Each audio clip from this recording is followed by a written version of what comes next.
Hello everybody, welcome to the lecture for today, April 8th. Today we're just going to be continuing to talking about certain structures related to permutations and permutation groups. Last time we talked about orders of permutations. The order of a permutation is related to the cycle lengths. Today we're going to be talking about the sign of a permutation. And you can also determine the sign of a permutation based on its cycle structure. And the sign of a permutation we'll see later when we talk about subgroups and how the even permutations form a subgroup called the alternating group. But to even define the sign of a permutation, we need to first develop some tricks and make some observations. So the first thing we're going to do is talk about polynomials. So the idea is to say I have a bunch of variables. In fact, I'm going to assume that I have n variables, where n is the number of things that my permutation group is acting on, right? So I'm going to let Sn act on these variables. And so I can consider a polynomial in these variables.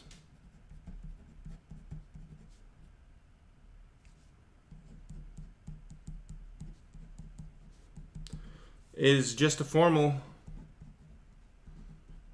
sum of something that looks like this, right? x1, x2 squared plus x3 cubed plus x4 minus 5. This is a polynomial in 4 variables, right? x1 through x4. I'm allowed to have constants. I can have coefficients, but I'm not allowed to have things like sine or cosine or things like this. And it has to be finite sum. So I can't have power series like you do in calculus. It's really just things like this. These are polynomials. I hope that you're at least kind of familiar with them. Usually people just study polynomials in one variable when you just have x, or maybe 2 or 3 when you have x, y, and z. But I like to talk about polynomials in n variables because I'd like the symmetric group to act on the space of polynomials. And how's it going to act? Well, before I tell you how it acts, I want to define a very specific polynomial. This one we will use this actually to determine the sign of a permutation. So what do? I just multiply x1 minus x2, x1 minus x3, x1 minus x4, all the way up to x1 minus xn, and then, right, I just need the higher number to be, the first number to be smaller than the second one. All right, so 1 is bigger than 2, 1 is bigger than 3, and 2 is bigger than 3. And I list all possible pairs like this. So I might also have delta x1 through x4. This one, already we're going to see that this gets very long.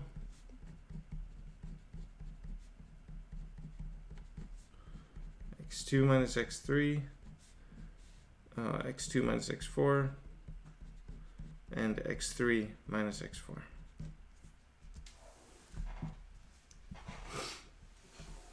So I list all of the sort of differences of these terms. And of course, if I expand this out, I get a usual polynomial in this form. So this is just a different way to write out that polynomial. So how is my symmetric group going to act on these polynomials? Well, whenever I see an xi term, I just let it act on the index. Right, so if I go back to this picture, the element 1, 2, 3, the cycle of length 3, acting on this polynomial, let's call it P, this polynomial is P, is, well, 1 goes to 2, so it's 3x2, x2 2 goes to 3, so this is x3 squared, 3 goes to 1, and 4 is fixed by this permutation. So this is how my permutation group is acting on the space of polynomials.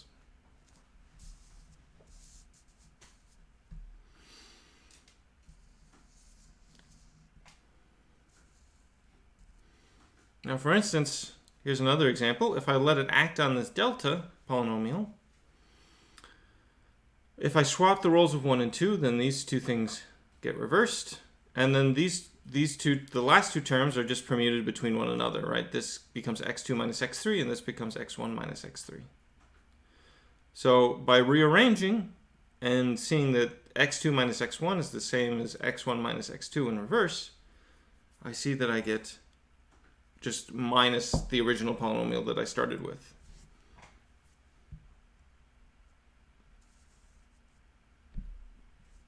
On the other hand, if I do the full cycle, 1 goes to 2, 2 goes to 3, 3 goes to 1. This one, for the first term, 1 goes to 2, 2 goes to 3, so this is x2 minus x3, x2 minus x1, and x3 minus x1. So because both of these are reversed, I get two minus signs, and this becomes just delta again, my original polynomial.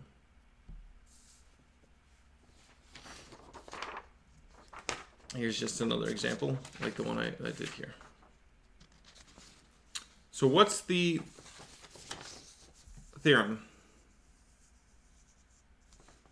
This is maybe the main theorem for the day.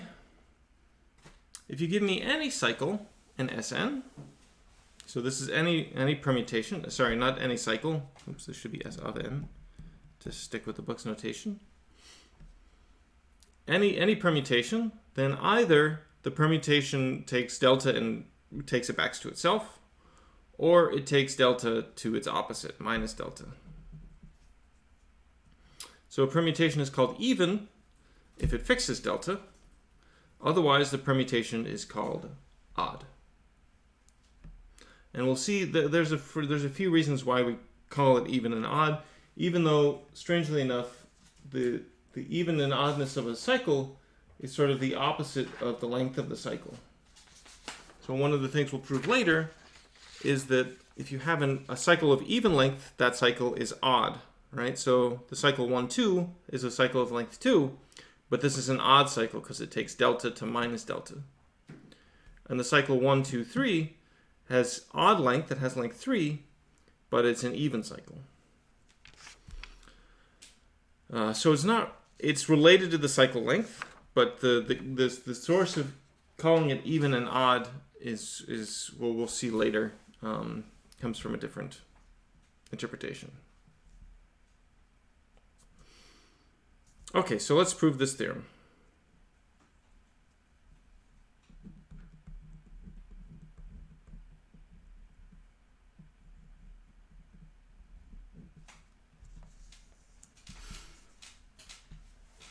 Well, the idea is to say, I just look at what happens. If I look at sigma acting on delta, and I plug in x1 through xn, this is product over I less than j of x sub sigma of I minus x sub sigma of j. Now the structure here is important because each of the original terms, I minus j, is going to appear, but the order may be reversed.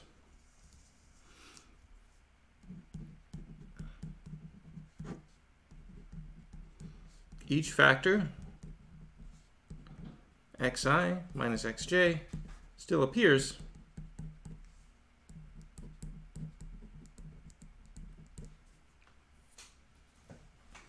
but maybe with reversed order.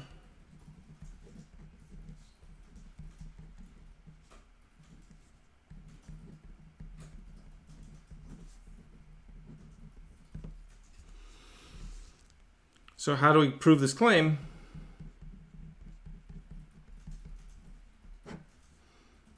Let K be sigma inverse of I, and L be sigma inverse of j.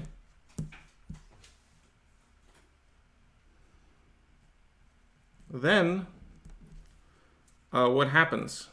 Either k is less than L, or L is less than k. Right? They can't be equal. They have to be two distinct numbers because pi is sigma is a bijection, and I was not equal to j because this was xi minus xj appearing in this product.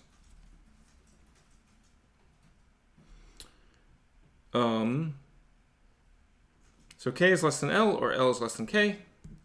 If k is less than L, then the term xk minus xl is taken to xi minus xj.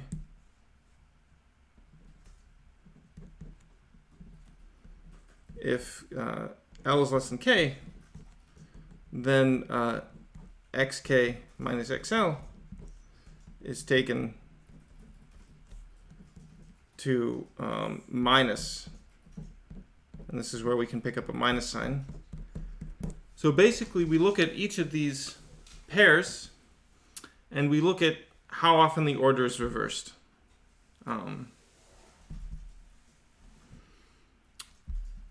So if I was less than j and it's still, then we pick up a plus sign. And if I was less than j and then after applying the permutation it becomes minus, I pick up a minus sign. And this basically proves the result, right? And not only does it appear, the other claim here is that it appears uniquely. X sub I minus X sub j appears uniquely.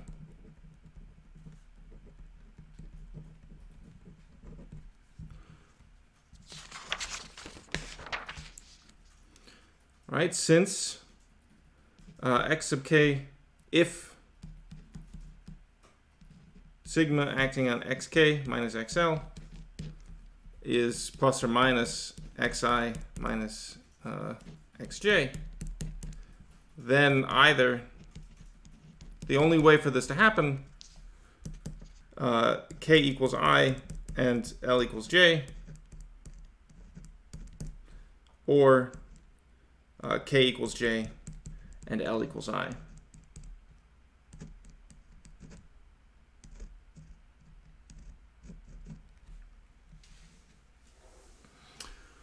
So the only way for this to happen, each factor definitely appears, that's what we prove here, and it has to appear only once, because I need k to be less than L in my original thing, so either it appears with a plus sign or a minus sign, and it appears uniquely.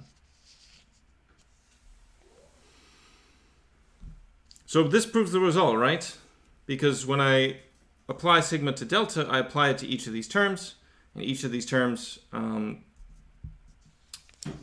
basically after applying it get reordered, either with a plus sign or a minus sign. It's exactly this picture here. Right, when I applied 1, 2, this one was taken to itself and with a minus sign, and these two were swapped but left alone. When I applied 1, 2, 3, this middle one was taken to the left-hand side. This one was taken here. Oops, where's the original polynomial? Here it is. This first one was taken to the left-hand side. This one was taken here with a minus sign, and this one was taken here with a minus sign. So I had two minus signs that I picked up, so the total sign of the permutation was even.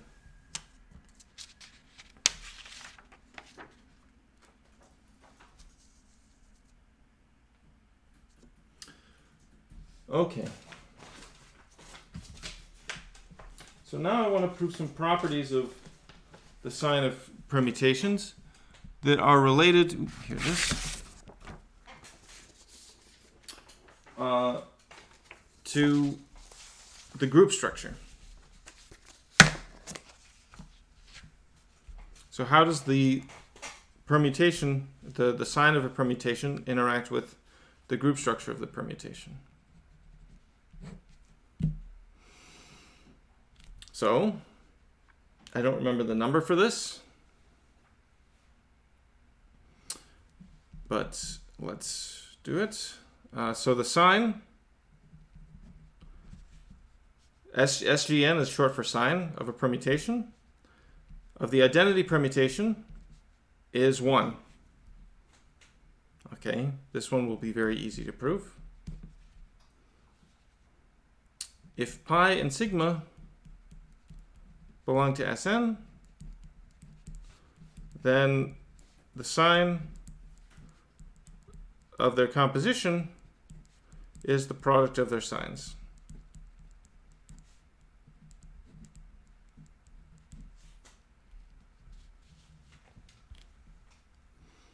And lastly, if pi is a permutation, then the sign of pi and the sign of pi inverse are the same.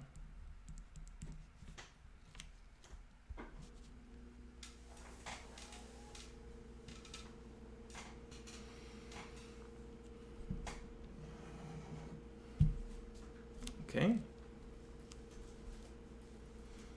So the proof of 1 is basically obvious.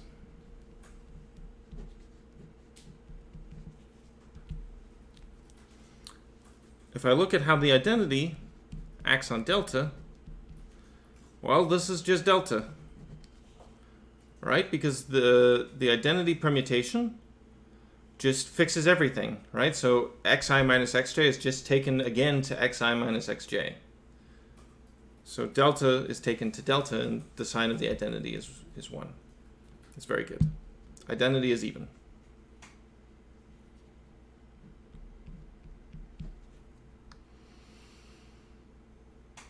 Okay, so now let's turn to this product rule. And this one is, this is really where we could have defined the sign of a permutation in another way, but this is where defining the sign of a permutation in terms of the polynomials really helps out. So we compute pi sigma delta in 2 ways.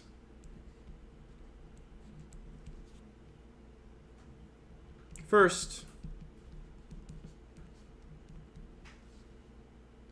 pi sigma acting on delta is just this usual product, but now I apply pi sigma directly in the first step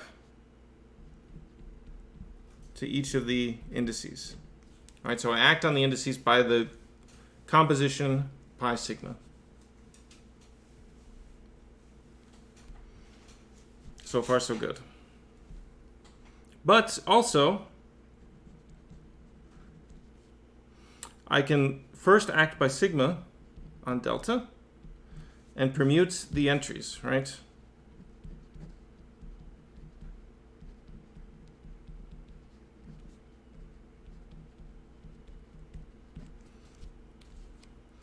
And this is, by definition, the sign of sigma times delta.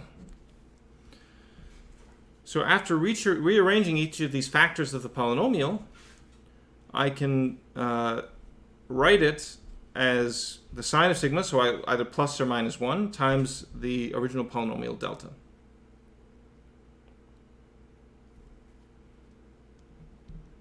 But also, I can then let pi act on delta, which is just pi acting on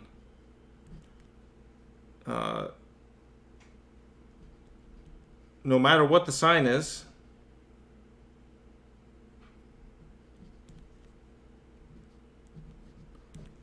plus or minus 1 squared is equal to 1.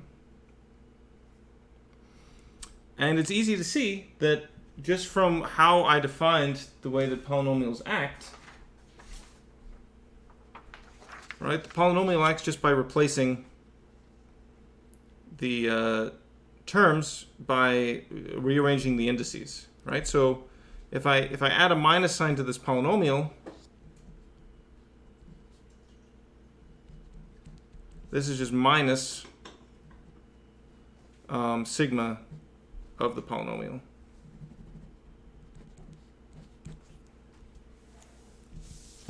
Right, so what I'm saying is that I can pull one of the signs out.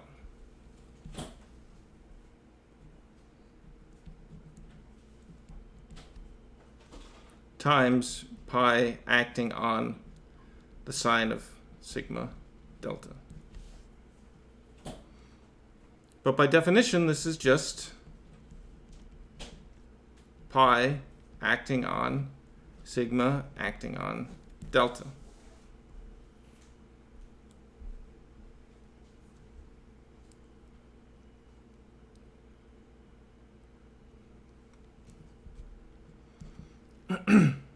And this is just sine of sigma. Now what happens? I take delta, I rearrange with sigma, and then I rearrange with pi. So this is just, I could have just done this all at once.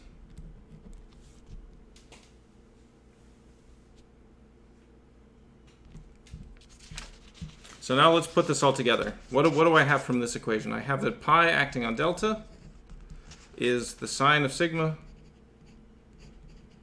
times pi sigma acting on delta. But now I can use the sign again, right? This by definition of the sine of pi is the sine of pi acting on delta. This is the sine of sigma times the sine of pi sigma acting on delta.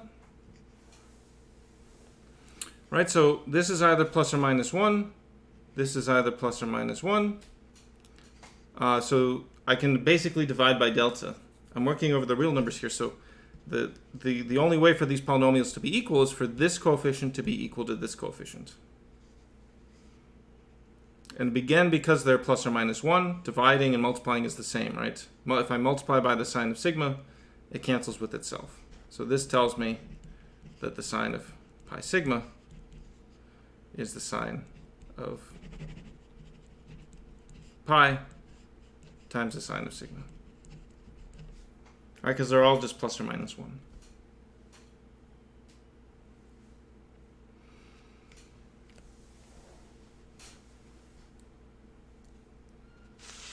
So this is a very important property.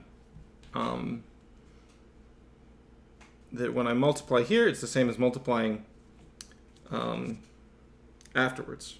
And it's a property called a homomorphism that we'll talk about later, hopefully.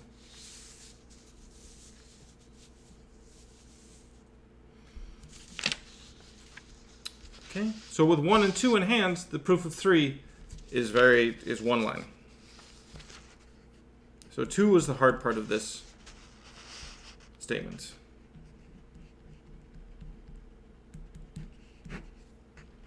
So how do we prove 3? Well, we want to show that the sine of pi and the sine of pi inverse are the same sign, right? So they're either both +1 or both -1. So what do? I remember that pi, by definition, pi inverse is equal to the identity transformation. This is actually an equality of group elements. So if I take the sign of this permutation and the sign of this permutation, it's the same sign. Just because they're the same permutation.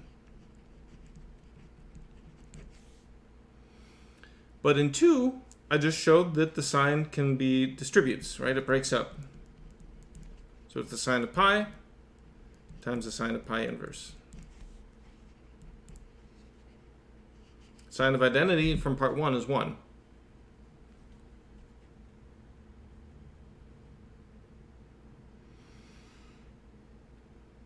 Okay, and then again, because this is plus or minus 1, multiplying and dividing is the same.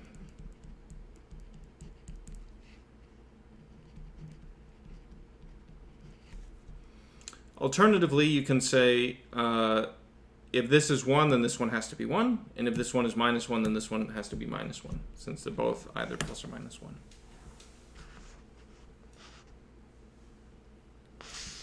So these are some very useful properties of the sine function.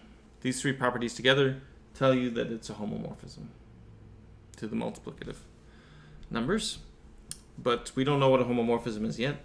It's just sort of hidden sort of conditioning to get you to think about things this way.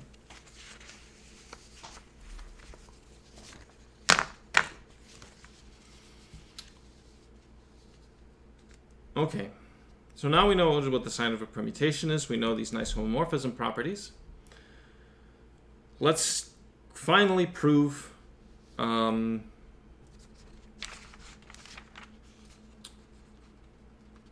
the last bit.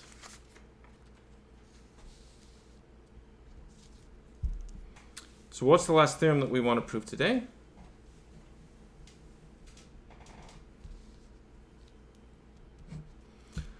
The last theorem says the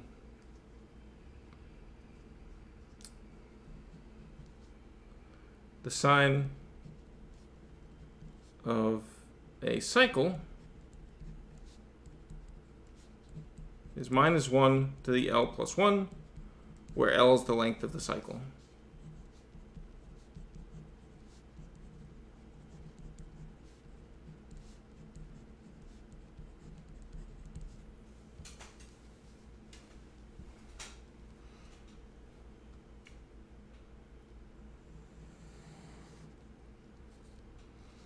This isn't the last one. There will be one more after this. I'm sort of splitting up what the book does in two cases. And this can just be well,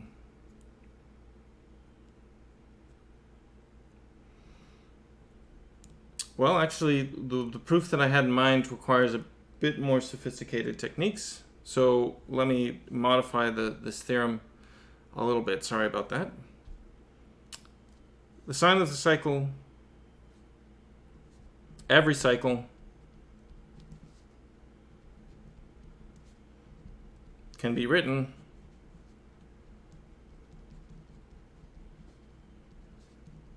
as the product of L minus 1 transpositions.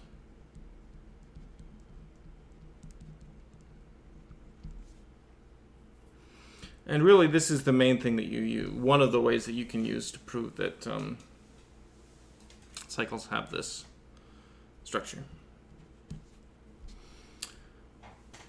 Okay, so let's prove the second part first. Actually, the second part is in your homework, basically.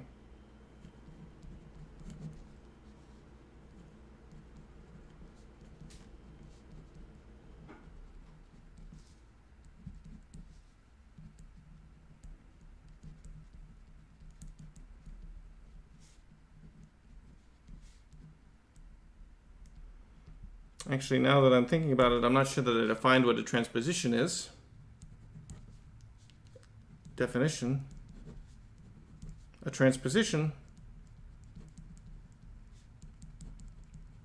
is just a cycle of length 2.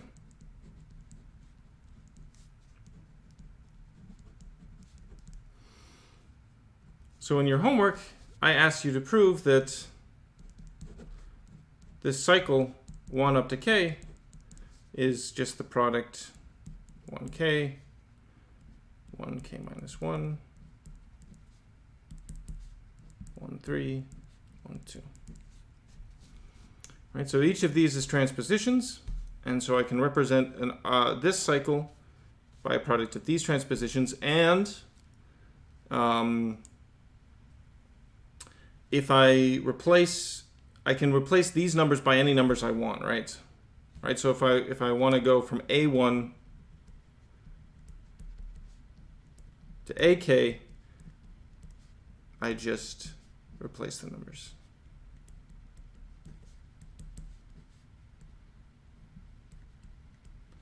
And I'll still have the same cycle. It'll just be acting on the numbers that are involved will be different. So I ask you to prove this in your homework. It's a proof by induction. You just have to assume that you have it for k, and then add one more k plus 1 and see what happens when you go. You want to use the induction hypothesis to go through these first k things, and then send it one more time, and see what happens to each of the elements of your Sn.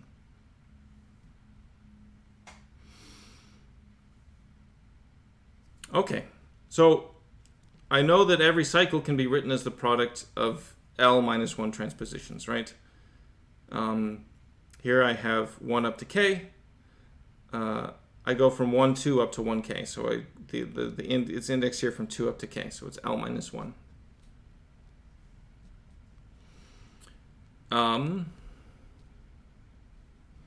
So since each transposition is odd,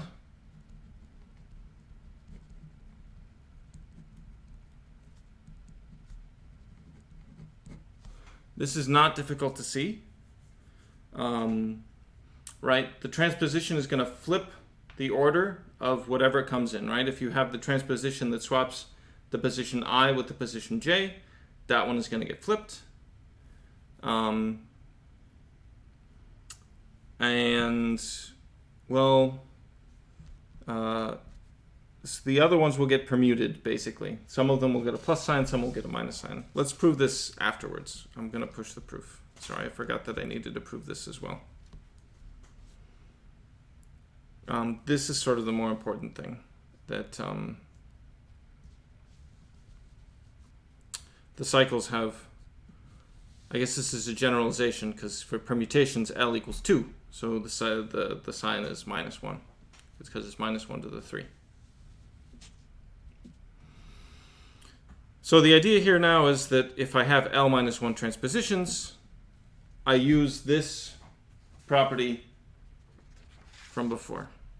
I just keep breaking off the transpositions one by one, and I need to break it off L minus 1 times. So I have L minus 1 to the L minus 1.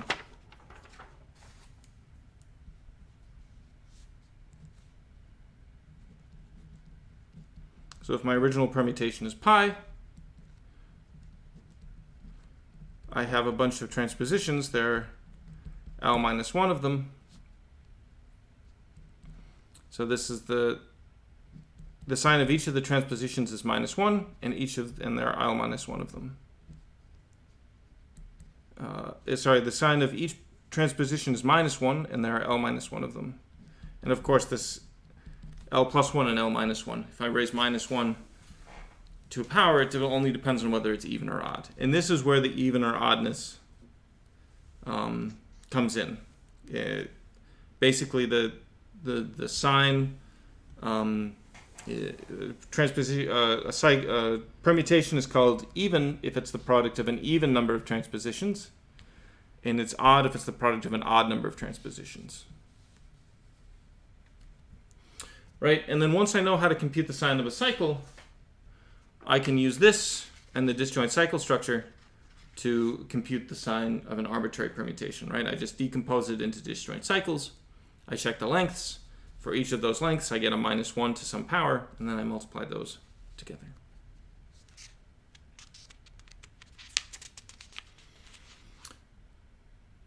Okay, so let's prove one more theorem, which is that the sign of a transposition is minus 1. This is the only thing that I needed to prove to make this proof work. It's the only thing I glossed over.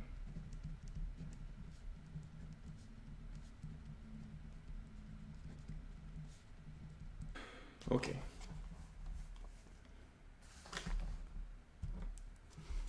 So the proof of this theorem uses an idea called conjugation. And conjugation is really just a change of coordinates.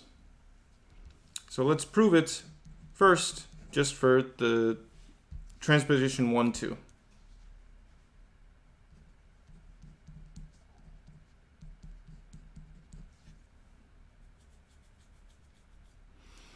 Right? Then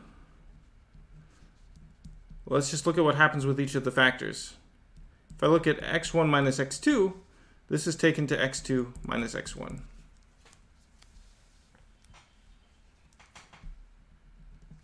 Now, what happens with each of the other factors?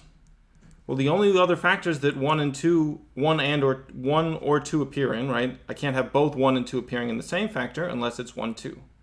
So it's either 1 appearing or 2 appearing. Well, 1 is going to get sent to 2. And here, k needs to be at least 3, because I've already accounted for 1, 2, so the 1 will appear before k in delta, right? Delta is defined in such a way that, let me find it, here it is. I always have the smaller number first and the larger number second. That's the original definition of delta. So when I start permuting the indices, it's going to appear with 1 first and k second. And so this is taken to x2 minus xk. And then this is, the same thing happens for x2 minus xk. This is sent to x1 minus xk. So these guys are just permuted around. This one is taken to its opposite, and everything else is fixed, because everything else doesn't involve 1 or 2. So this is the only way that tau moves the factors around. So the only one that gets a minus sign is this one. Everything else is just taken to itself with a plus sign. So this permutation is, the sign of tau is minus 1.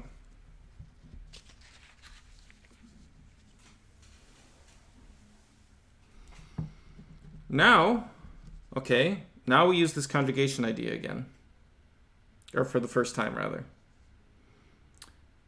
If I want to replace 2 by an arbitrary number, right, if I want to look at the cycle that permutes 1 and k instead of 1 and 2, let sigma k equal 2k.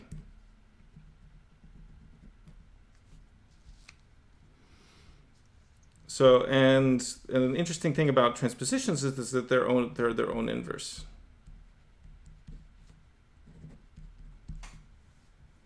So what happens if I do sigma k tau, sigma k inverse? In general, you're going to have to add an inverse here. It's a very special structure that these are their own inverse. Well, let's look at what happens here.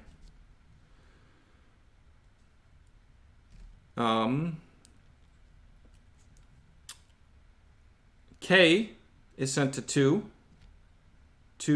1 is fixed by sigma k, which is sent to 2 by tau, and then sigma k inverse sends 2 to k.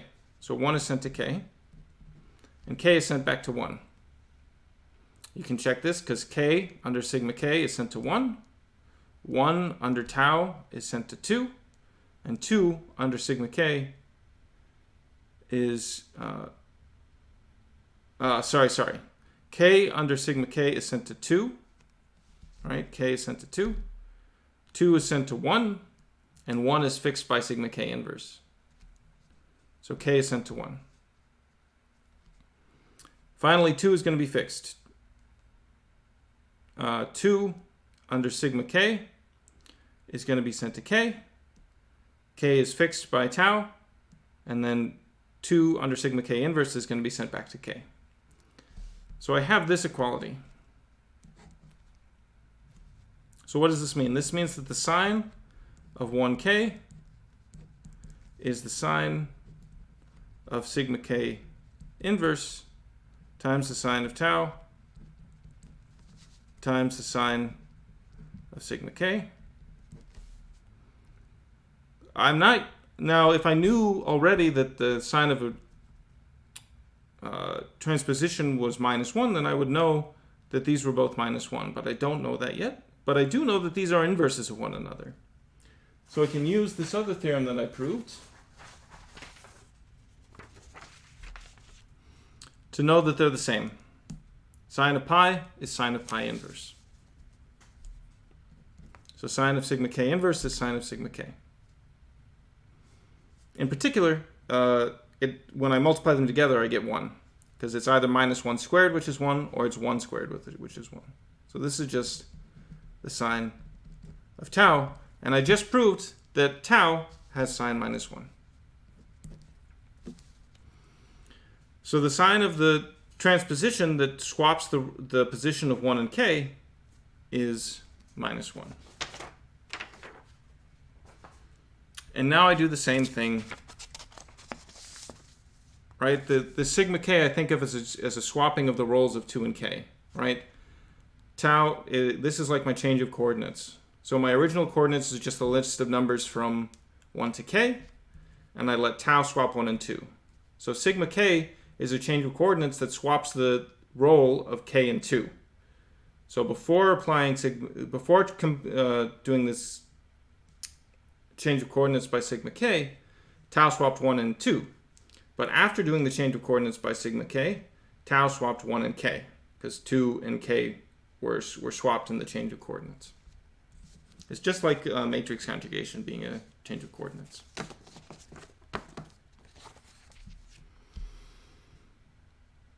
Okay, so I know now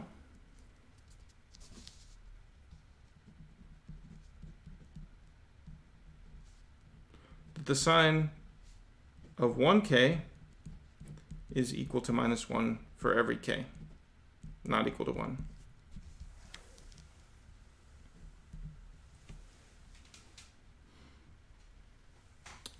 So now what do I want to do? I want to observe, for the same reasons as before, that if I conjugate this thing by 1L, I get LK. And let's just check it quickly. Where does L go? If I plug L into this big composition, L goes to 1, 1 goes to K, K is fixed. So L goes to K. Where does K go? K is fixed. K goes to 1. 1 goes to L. So K goes to L. Finally, where does 1 go? 1 goes to L. 1 is fixed. 1 goes to L. L goes to 1. So 1, after plugging 1 in here, it goes, the output of these 3 transpositions is 1. And then again, each of these is minus 1. The sine of each of these is minus 1.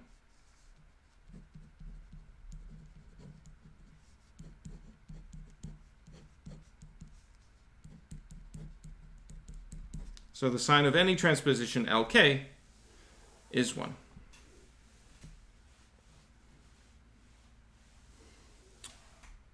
And of course, I need here L to not be equal to K.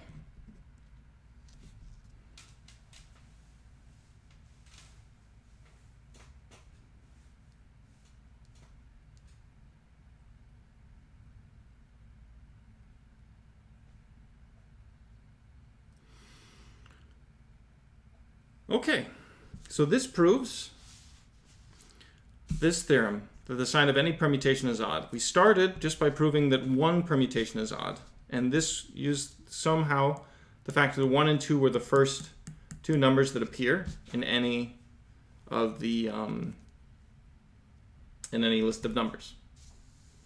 And then we went through and proved that through conjugation methods, that when I replace this 1 and 2 by any other numbers k and l, the sign is still minus 1. And we use that as an input in this theorem, that the sign of an arbitrary cycle is minus 1 to the l plus 1. So this, I think, is everything that we're going to prove about signs of permutations. On Friday, I plan to do a review of both order and sign and do some more computations as examples of how these ideas can be computed, and maybe give a bit of look forward as to why we care about even and oddness of permutations and in general orders of group elements. That is all for today. I hope you all are doing well. Please don't hesitate to call me, text me. When I say call me, I mean, of course, Zoom me. But I'm here anytime to help you with the material. So let me know, and I'll talk to you soon. Bye-bye.